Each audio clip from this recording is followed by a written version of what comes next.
नमस्कार बहनों और भाइयों, इतिहास के ज्ञान सागर में आपका स्वागत है। ये हमारी यात्रा जर्नल स्टडी पे चली हुई है, सामान्य अध्ययन। और उसमें जो विषय हमारा चला हुआ था वो था विविधता में एकता, एक में अनेक। ये काफी इंपोर्टेंट विषय है। किसी भी परीक्षा में के आप जाएंगे, ये दर्शन जरूर दे जाएंगे, इतना मुख्य विषय है। तो अब इसके विषय में इंट्रोडक्शन मैंने कल बता दिया था। आज हम इसको और आगे बढ़ा रहे हैं। तो हमारा आज का विषय है भारत की समृद्ध विविधता का वर्णन करें। इस पे संक्षिप्त नोट लिखने को भी आ जाता है, और ये आईएएस लेवल में, जुडिशरी में, पीसीएस में, सब जिसमें भी रिटन एग्जाम होते हैं सब में ये क्वेश्चन जरूर दर्शन देता है। और आप 10th लेवल में, छठी से लेके आगे तक सब में ये आता है। तो भारत की समृद्ध विविधता का वर्णन करें। अब जब हम किसी की विविधता का वर्णन करेंगे तो इसको लिखने का सबसे आसान तरीका क्या होता है? जनसंख्या से शुरू करा जाता है। उसके बाद में उसमें विविधता देखते हैं, भौगोलिक दृष्टि से विविधता देखते हैं। और सबसे अच्छा उदाहरण रेल का होता है कि रेल से सफर करेंगे तो आपको दुनिया भर के चीज अपने आप ही टकरा जाएंगी। उसके बाद में खान पान है, परिधान है, सब में विविधता है। तो सबसे पहले भारत की जो जनसंख्या है वो 140 अरब से भी ज्यादा है। अब तो 1.5 करोड़ अरब हो रहे हो तो कह नहीं सकते। जो क्या है, विश्व की 18% जनसंख्या भारत में रहती है। अब उसकी विविधता में देखें तो इनके लोग 18% जनसंख्या संसार की तो भारत में ही समाई हुई है, विश्व की। इतने ज्यादा निवासी यहां भारत पे रहते हैं, तो ये विविधता की आश्चर्यजनक नहीं तो और क्या है। 20वीं शताब्दी के अंत में एक सर्वे किया गया था, वो भारत मानव विज्ञान सर्वेक्षण ने यह सर्वे कराया था। तो उसमें पाया कि वो सर्वे कितनों पे करा, वो 4635 समुदायों पे करा, परिवारों के जो समुदाय हैं उन पे सर्वेक्षण करा। तो उसमें ये पाया कि 25 तो उनकी लिपि थी। कुल इतने लोग 4635 समुदायों पे करा, तो उनमें पाई गई कि उनकी 25 तो लिपि थी उनकी। 325 भाषाएं बोलते थे वे। कितनी विविधता है, गणना करी गई।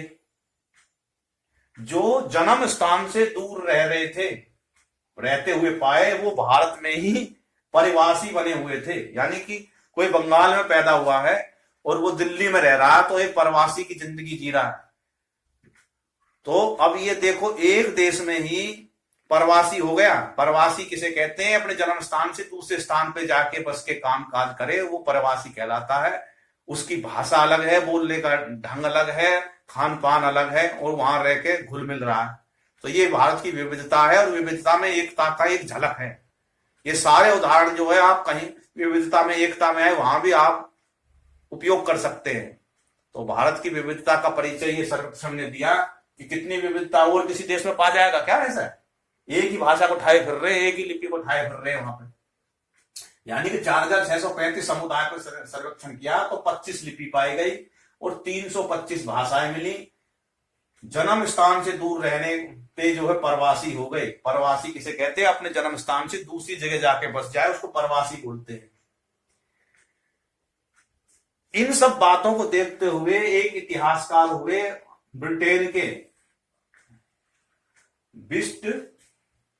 ब्रिस्ट, उनका नाम था विंसेंट स्मिथ उनका नाम था। वो अचंभित हो गए। वो इतिहासकार थे, वो इतिहास लिखने के लिए यहाँ पे आए थे। इनको देख के अचंभित हो गए, कहने लगे कि भाई भारत का इतिहास में कैसे लिखूं।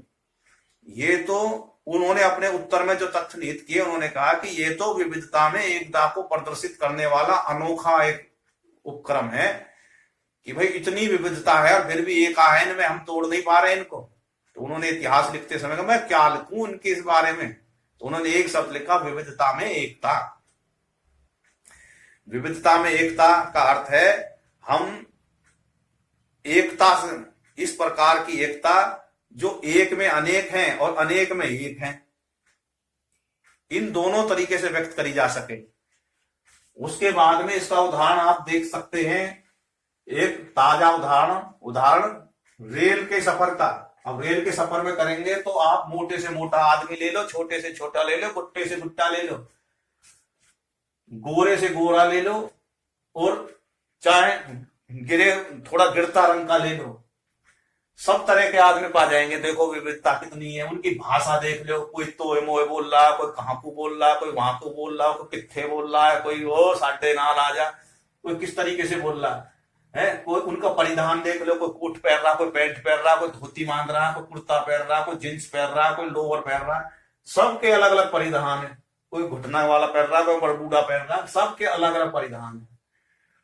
भोजन में कोई गुड़ चना खा रहा है, कोई चिलवा खा रहा है, कोई समोसे खा रहा है, कोई जो फल खा रहा है, कोई कुछ खा रहा है, कोई आमलेट खा रहा, कोई जो है भुजी खा रहा। तो यानी कि कोई परांठे ले रहा, कोई सूखी रोटी उसकी चटनी से, लाल मिर्च की चटनी से ले रहा। कितने तरह के भोजन आपको देखने को मिल जाएंगे।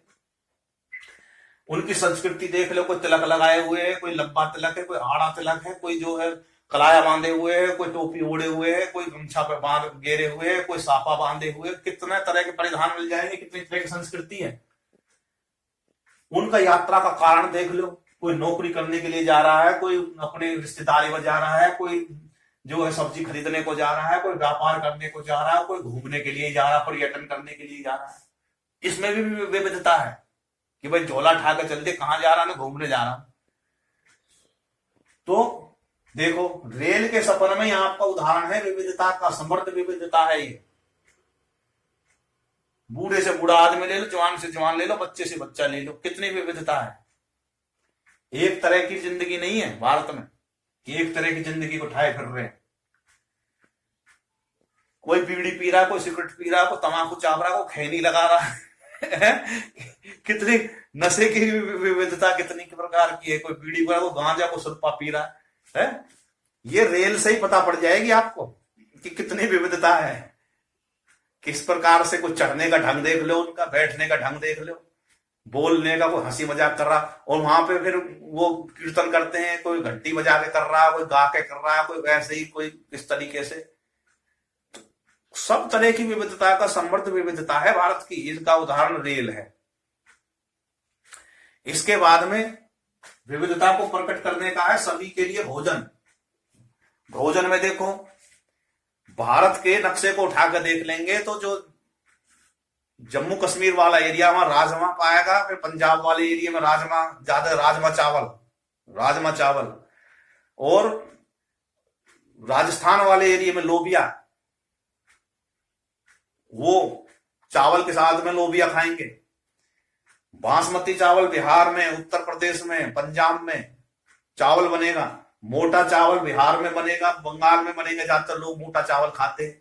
इसी प्रकार दक्षिणी भारत में मोटा चावल ज्यादा खाते हैं, पसंद करते हैं। तो खान पान में भी देख लो, एक ही चावल है, कोई मोटा खा रहा, कोई बासमती खा रहा। मूंग दाल के साथ में चावल खाते हैं, वहां पे गुजरात साइड में मूंग दाल डाल के खाएंगे, दाल चावल। मध्य प्रदेश साइड में मसूर की दाल डाल के वे खाएंगे चावलों को।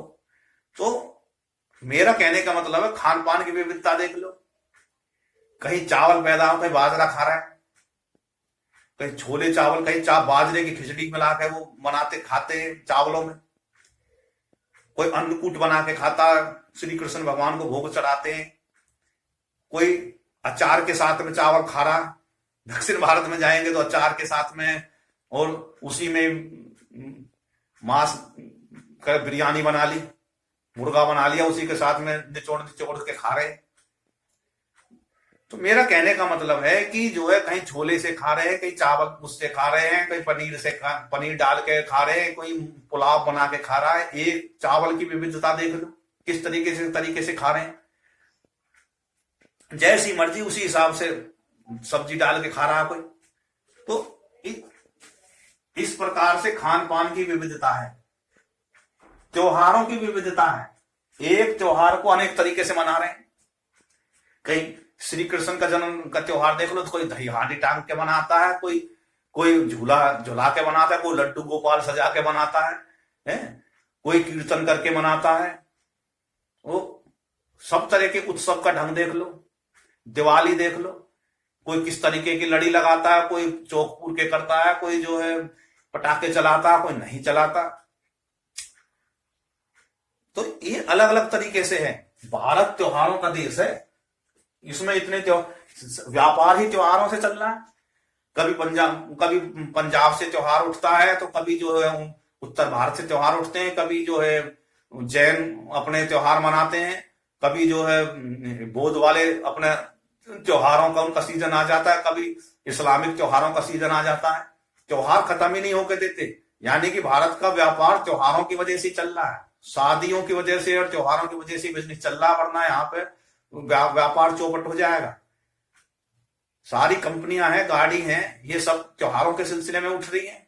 धनतेरस वाले दिन और अक्षय तृतीया के दिन इतना सोना बिक जाता है कि सारा संसार में नहीं जो है पूर्ति नहीं पड़ती। पूरे साल भर में उतना जो है 2 दिन में ही सोना बिक जाता है। तो मेरा कहने का मतलब है कि भोजन की विविधता होगी, त्योहारों की विविधता होगी, और परिधान कपड़ों का। एक साड़ी अनेक तरीके से पहनी जाती है, अनेक तरीके के प्रिंट हैं, कितनी विविधता है। तो इस प्रकार से भोजन की विविधता हो गई और परिधान की हो गई। उनकी डिजाइन देख लो, 5 मीटर की साड़ी होती है और उसको आकृतियां उकेरी हुई, जिस प्रकार से जो है डिजाइन होते हैं, उकेरी गई जो है आकृति की जो है वो वैशाली से, जो बिहार में वैशाली है उसमें लंबा इतिहास है। वो कपड़े का इस प्रकार से बनावट करते हैं कि वो कपड़ों में आकृति उकेर देते हैं। वैशाली की उकेरी गई आकृति की साड़ी जो है वो है बनारस में, बनारसी साड़ी है। उसमें गुजरात में पटोला बनाते हैं, उन्हीं धागों से हाथ से बनाए जाते हैं। कहीं प्रिंटेड साड़ी होती है, राजस्थान में प्रिंटेड साड़ी है, उसको जयपुरी साड़ी बोलते हैं। और अलग तरीके के परिधान, कम से कम 1000 से ज्यादा डिजाइन। कितनी विविधता है साड़ियों में। उनके बांधने के ढंग में विविधता। कोई उल्टे पल्ले के से डाल के साड़ी पहन रहा है, कोई सीधे से पहन रहा है, कोई ऊपर से पहन रहा है, कोई गले में डाल रहा है, कोई ऐसी लपेट के नीचे से ही, जैसे कांजीवाड़ी जैसे गुजरात में, मध्य प्रदेश में और राजस्थान उसमें पहनते हैं, महाराष्ट्र में। कितनी विविधता है परिधान की। सूत के धागे हैं, उनको बुनने के ढंग ही देख लो, कितनी विविधता है। और महाकाव्य, भारत में 2 महाकाव्य हैं महत्वपूर्ण, रामायण और महाभारत। सबने अपनी अपनी भाषाओं में उनको बना के तैयार कर रखा है। कितनी लिपियों में लिखी हुई, कितनी समृद्धता है। भारत की तमाम भाषाओं में ये लिखी हुई हैं। देखो कितना वो है। और यही एकता के सूत्र में भी ये परो रहे हैं। तो इस प्रकार से भारत की समृद्ध विविधता के ये उदाहरण है, जिनका मैंने आपको संक्षिप्त में ही वर्णन करके दिखा दिया। आप इसको चाहे सब इस पे निबंध लिख सकते हैं। निबंध भी इसी प्रकार से लिखा जाता है कि खान पान में विविधता, परिधान में विविधता, त्योहारों में विविधता, रहने में के ढंग में विविधता, मकान बनाने के ढंग में विविधता। कहीं झोपड़ी बना के रह रहा है, कोई पक्के मकान बना के रह रहा है, कोई छत ढलवा रह रहा है, कोई प्लेन में रख रहा है, कोई गाटर पटिया डाल रहा है, कोई लेंटर डाल रहा है, कोई शीशे के मकान बना रहा है, कोई लोहे के गाटर से, कोई रेल की पटरी के गाटर से डाल रहा है, कोई जो टी एंगल से डाल के काम चला रहा है, कोई बांसों की छत बना रहा है, कोई जो है लकड़ी से ही सारा कुछ मकान बना के रख दिया। कितनी विविधता है। झोपड़ी बनाने के आकार देख लो, कोई गोल छत बन के झोपड़ी बना रहा है, कोई ढलवा बना रहा है, कोई प्लेन बना रहा है, छप्पड़ बनाने के ढंग देख लो। इस प्रकार से पशुपालन का ढंग देख लो, कोई बकरी पालता है, कोई भैंस पालता है, कोई गाय पालता है, कोई सुअर पालता है, कोई मुर्गे पालता है। कितनी विविधता है। मैं बोलने लगूं तो पूरे दिन भर बोल जाऊंगा। खैर, ज्यादा लंबा ना करना चाहता, इतने में ही आप समझ जाएं। बहुत बहुत धन्यवाद। अगला विषय लेके फिर अगली वीडियो बनाएंगे। ये आप इस तरीके से मैंने बता दिया कि आप जिंदगी में नहीं भूल पाएंगे और आसानी से लिख के इसके जवाब दे देंगे। बहुत बहुत धन्यवाद। भारत माता की जय।